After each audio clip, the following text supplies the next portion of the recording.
विदाई के आंसू।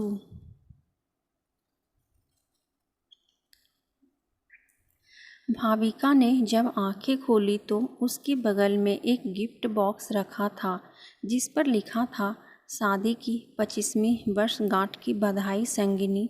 उस बॉक्स को खोलने बिना ही भाविका अपने जीवन के 25 साल पीछे चली गई।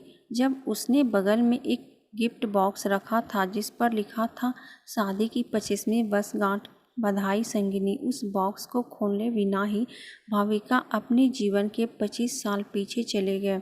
जब उसने अरेंज मैरिज में परिवार हमेशा दोनों के बीच में आ जाता है, इसीलिए उसने और उसके दोस्तों ने तय किया था कि ढंग का लड़का मिलते ही हम सब लव मैरिज करेंगे। भाविका के सोच के हिसाब से कुछ नहीं हुआ। उसने कुछ लड़कों से टेंट को किया लेकिन बात नहीं बनी।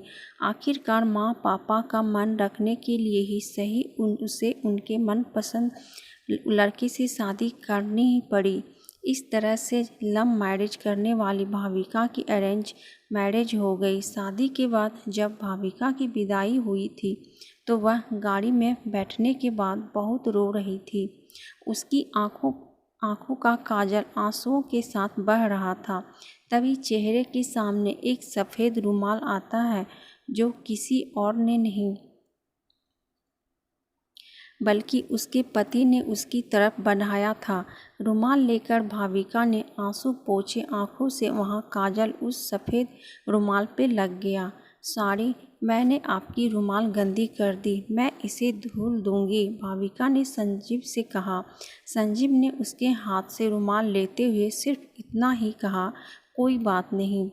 थोड़े ही देर में गाड़ी संजीव के घर पहुंच गए। भाविका को अब उनका ही सामना करना था जिनके कारण वह अरेंज मैरिज नहीं करना चाहती थी।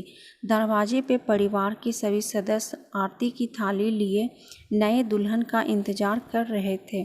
भाविका का स्वागत सभी ने धूमधाम से किया।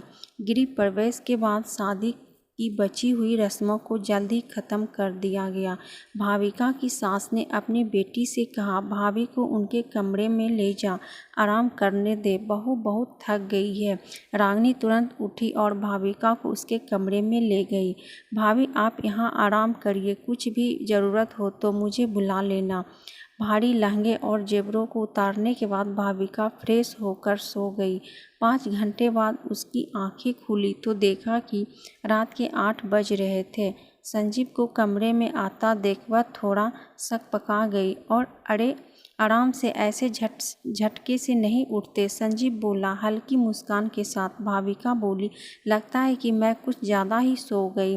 तभी दरवाजे पे दस्तक के साथ भाविका की सास अंदर आते हुए बोली, नहीं बेटी, शादी की थकान है, चंद घंटों की नींद से थोड़े जाएगी, लो खाना खा लो और उसके बाद फिर से सो जाना।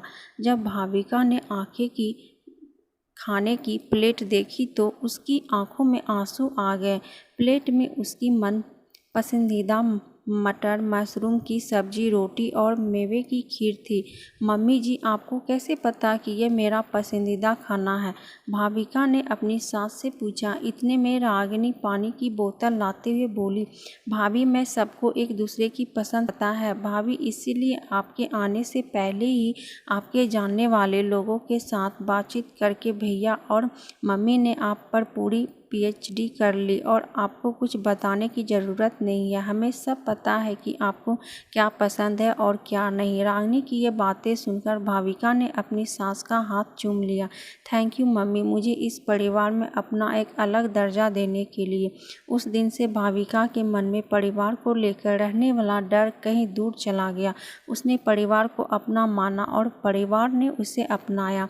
इस तरह से हंसी खुशी रहते हुए भाविका और संजीव की शादी को आज 25 साल पूरे हो चुके थे। भाविका ने अपने अतीत से वर्तमान में आते हुए उस गिफ्ट बॉक्स को खोला तो देखा उसमें काजल लगा हुआ वही सफ़ेद रुमाल था जिससे भाविका ने अपने विदाई के आंसू पोंछे थे। साथ ही एक पत्र भी था जिसमें लिखा था कि प्रिय अर्धांगिनी, तुम्हारे विदाई के आंसू मेरे लिए बहुत कीमती थे जिसे मैंने हमेशा संजो के रखा। मुझे पता था कि तुम एक परिवार छोड़कर आ रही थी, इसीलिए यहाँ पर हमने तुम्हारे लिए एक दूसरा परिवार तैयार कर रखा था।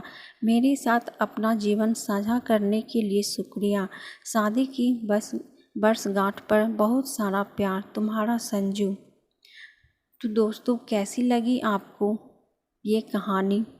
अगर अच्छी लगी तो वीडियो को लाइक, शेयर, कमेंट और सब्सक्राइब कीजिएगा और ऐसे ही कहानी सुनने के लिए बेल आइकन को प्रेस कर दीजिएगा ताकि जैसे ही हम कहानी डालें आप तक पहुंच पाए। फिर मिलती हूँ एक ऐसे ही मज़ेदार कहानी के साथ, ऐसे ही एक दर्दनाक कहानी के साथ। तब तक के लिए बाय बाय। Thank you.